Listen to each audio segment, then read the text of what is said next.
कौमें झंडे लहराने या बाजे बजाने से नहीं बनती, बल्कि कौमें मजबूत इरादों और सोच की हम आहंगी से बनती हैं। अंग्रेज़ भी इतना जालिम नहीं था कि उसने सोच की कैद की हो या ज़ुबान पे ताला लगाया हो।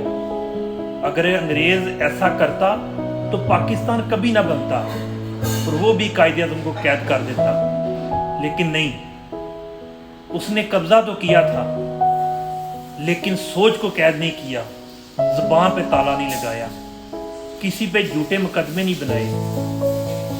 कायदे-आज़म उस वक्त उसके भी दुश्मन थे, वो भी एक लीडर था, मौजूदा दौर में भी एक लीडर है, लेकिन मौजूदा दौर में सोच को कैद कर दिया गया है, ज़ुबानों पे ताले लगा दिए गए हैं और कहते हैं कि आज़ादी मनाओ।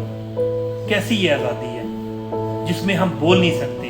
अगर बोलेंगे तो रात को हमारे घरों पे दावे बोल के हमें गिरफ्तार कर लिया जाएगा और फिर अगर कोर्ट में पेश किया जाएगा तो कोर्ट में जनाब जमानत मंजूर होने के बावजूद हमको उस इलाके के केस में डाल दिया जाएगा जिसको हमने अभी तक देखा ही नहीं है।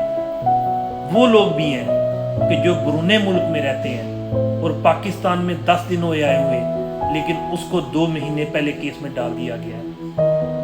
ऐसे कौमें नहीं बनती, ऐसे मुल्क नहीं बनते, ऐसे आज़ादी नहीं मिलती।